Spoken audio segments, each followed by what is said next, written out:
আমার বাবার গলাটা জবাই এনেছে আমাদের আমার বাবারে নির্মমভাবে হত্যা করছে। আসসালামু আলাইকুম দর্শক, কেমন আছেন? আশা করি সবাই ভালো আছেন।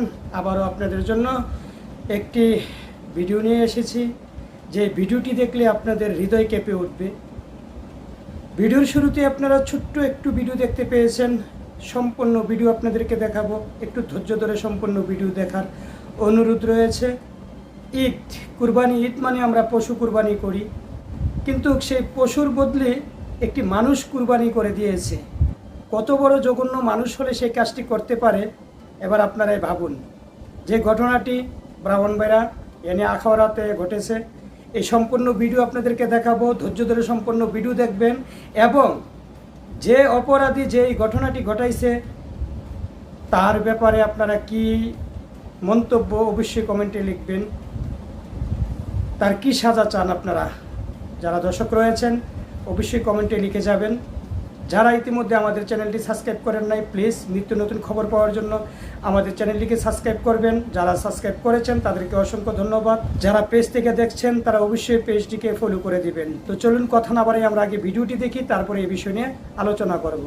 আমার বাবার গলাটা জবাই এনেছে আমাদের আমার বাবারে নির্মমভাবে হত্যা করছে। খোদার নৈকট্য লাভের আশায় কুরবানির জন্য একটি গরু লালন পালন করে বড় করেন কৃষক আবুল হোসেন। তবে সেই ইচ্ছেই তার জীবনের কাল হয়ে গেল। প্রতিবেশীর ঈর্ষা আর ক্ষোভের শিকার হয়ে ঈদের দিন পশুর বদলে নিজেই কুরবানি হলেন। এমন ঘটনা ঘটেছে ব্রাহ্মণবাড়িয়ার আখাউড়া উপজেলার ধরখার ইউনিয়নের রুটি গ্রামের দক্ষিণ পাড়ায়। জানা যায়, ঈদে কোরবানি দেওয়ার আশায় অনেক আগে থেকেই আবুল হোসেন একটি গরু লালন পালন করে বড় করেন। এতে ঈর্ষান্বিত হন একই এলাকার সামাদ মিয়া ও তার ছেলেরা। জীবনভর ভর্তা ভাত খেয়ে কিভাবে 2 লাখ টাকার গরু কুরবানি দেয়, এই বলে আবুল হোসেনের ছোট ভাইকে কটূক্তি করে তারা। এই নিয়ে তাদের মধ্যে কথা কাটাকাটির এক পর্যায়ে তার চোখ উপড়ে ফেলার হুমকি দেয় সামাদ মিয়ার ছেলে আইনজীবী রুবেল।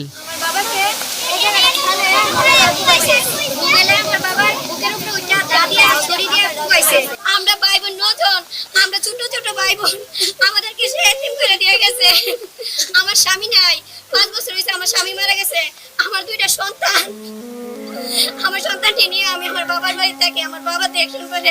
ঈদের আগের দিন দুপুরে ছোট ভাইকে দেয়া হুমকির ব্যাপারে কথা বলতে গেলে আবুল হোসেনকে রামদা দিয়ে এলোপাথাড়ি কুপিয়ে ও লাঠি দিয়ে পিটিয়ে আহত করে তারা। বাড়ির সামনেই এমন ঘটনা দেখতে পেয়ে আবুল হোসেনকে বাঁচাতে তার ভাই, স্ত্রী, ছেলেমেয়েরা এগিয়ে আসলে তাদেরকেও পিটিয়ে আহত করা হয়। পরে প্রতিবেশীরা তাদের উদ্ধার করে ব্রাহ্মণবাড়িয়া জেনারেল হাসপাতালে ভর্তি করলে ঈদের দিন সকালে চিকিৎসাধীন অবস্থায় আবুল হোসেন মারা যান। গুরুতর আহত আবুল হোসেনের ভাই এখনও হাসপাতালে চিকিৎসাধীন। এই নিয়ে পরিবারটিতে চলছে শোকের মাতাম। পুলিশ আসে, 7 মেয়েরা বাড়ি থেকে ধরে আনছে। আনার পর পুলিশে ওইটা জায়গা দেখবই তো পরে পুলিশে বলে আপনি জানগা বাড়িতে, আমি গেলে আপনি পরবর্তীতে পাইবেন নি। 7 মেয়েরা পাইবেন নি, কমলা বামু বামু মানে ধরতারাম। অন পুলিশে ধরতারে না কেরে, অন পুলিশে মানে কেরে, আর আমার বাবারও জমা আছে অন ধরতারে না। আমার জামাই উপশোক করে বলছে গো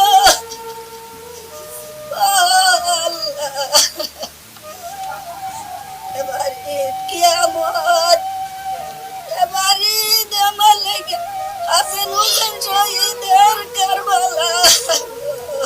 আমার স্বামীরে যেমন হত্যা করছে তারা ফাঁসি ছেড়ে দেব। তুচ্ছ ঘটনাকে কেন্দ্র করে ঘটে যাওয়া এই নির্মমতার সাথে জড়িতদের দৃষ্টান্তমূলক শাস্তি চান নিহতের স্বজন ও প্রতিবেশীরা। বাজারে নিলে অনেক দাম যাবে, তারপরে এরা বলতেছে যে এরা এখন এত বড় গরু দিয়ে দেয়, এরা ভর্তা খাইছে সারা জীবন, এরা প্রত্যেকে এত বড় গরু দিয়ে দেয়। এরকম ঈদের দিন মানুষ গরু পশু জবাই করে আর একটা মানুষকে জবাই করছে নৃশংসভাবে, এরকম নজিরবিহীন হতে পারে না। আইনজীবী যে কাজটা করছে আমরা এটা দ্বিগুণ বিচার চাই।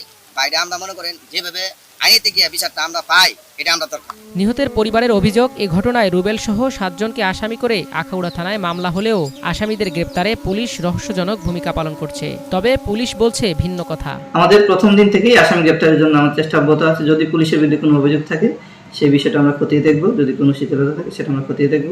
আর আমাদের আসামি গ্রেপ্তারের জন্য আমাদের যে স্পেশাল টিম নিয়োগ করা আছে, আমরা অতি শীঘ্রই যারা জড়িত তাদেরকে আইনের আওতায় নিয়ে আসতে পারব। অপরাধীদের দ্রুত আইনের আওতায় আনা হবে, এমনটাই প্রত্যাশা নিহতের প্রতিবেশী ও স্বজনদের। Bangla vision news desk. সম্মানিত ভিউয়ার্স, আশা করি সম্পূর্ণ ভিডিও আপনারা দেখেছেন। ভিডিওটি দেখে আমার অনেক খারাপ লেগেছে। ভাই, গরিব হলে কি তাদের কুরবানি দেওয়ার অধিকার নাই? একটি গরিব মানুষ সে আল্লাহর হস্তে গরু কুরবানি দিবে, সেটা 10 লাখ টাকার দাম হোক আর 5 লাখ টাকার হোক, সে তো চুরি করে নিয়ে আসে নাই, সে নিজে লালন পালন করে একটি গরু কুরবানি দেবে, সেটি তো বাধা। সেই জায়গাও তাকে অপমান অপদস্থ করে ঝগড়া করে তাকে কুরবানি করে দেয়, তার গলা কেটে হত্যা করে ফেলায়। এটা কেমন আইনজীবী ভাই? আইনজীবী কাকে বলে? আইনজীবী তো সে যে আইনের কথা বলবে, যে সঠিক কথা বলবে, তাই না? এই ভিডিওটি দেখে আপনাদের কি মতামত অবশ্যই কমেন্টে লিখে জানাবেন। আর আমার পক্ষ থেকে আমি বাংলাদেশের পুলিশ কিংবা প্রশাসনকে অবশ্যই অনুরোধ জানাবো যে আমাদের দেশটাকে, আমাদের সমাজটাকে ভালো রাখতে হলে সে আইনজীবী হোক, সাধারণ মানুষ হোক, বাংলাদেশের আইন এত একটা শক্ত করা উচিত, যেই কোনো অপরাধ করার পর অপরাধীকে খুব দ্রুত সাজা দেওয়া, শাস্তি দেওয়া, এই ব্যবস্থাটা করা উচিত আপনাদের। কারণ এই ব্যবস্থাটা যদি না থাকে তাহলে আমি রাজনীতি করি, আমি আইনজীবী, এই ধরনের অজুহাত দিয়ে যদি আমরা পার পেয়ে যাই, তাহলে তো একের পর এক আমাদের সমাজে অসহায় মানুষ, যারা সাধারণ মানুষ, তাদের উপর অত্যাচার, জুলুম, খুন খারাপি এগুলা হয়েই থাকবে। তো বাংলাদেশ পুলিশ চাইলেই কিন্তু আমাদের সমাজ, আমাদের দেশটাকে একদম শান্তিভাবে রাখার চেষ্টা করতে পারে। কারণ পুলিশ পারে না এমন কোনো কাজ নাই, যেটুকু আমি মনে করি আর কি। তো আসলে আপনারা কি মনে করেন? অবশ্যই এই ভিডিওটা দেখে আমার খুব খারাপ লাগছে যে একটি মানুষ কিভাবে পারে, সাধারণত জায়গা জমিন সম্পদ কোনো কিছু না, জাস্ট কেন সে গরিব হয়ে এত বড় গরু কুরবানি দেবে, মাইরা ফেলাইছে আসামি। আর এখানে এই যে ভিকটিম, যাদের বাবা মারা গেছে, তার আর বক্তব্য তো হলো অন্যরকম, যে পুলিশের সামনেও উনি ছিলেন, আসামি যে উনি ছিলেন, তাকে পুলিশ গ্রেপ্তার করেনি, বলছে পরে দেখা যাবে। কেমন পুলিশ ভাই? এটা কেমন আইন? বুঝে আসে না তো আমাদের।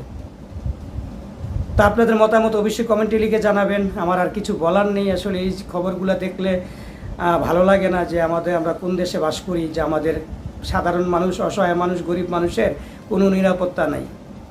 তো ভালো থাকবেন, সুস্থ থাকবেন। দেখা হচ্ছে অন্য একটি ভিডিওতে। আল্লাহ হাফেজ।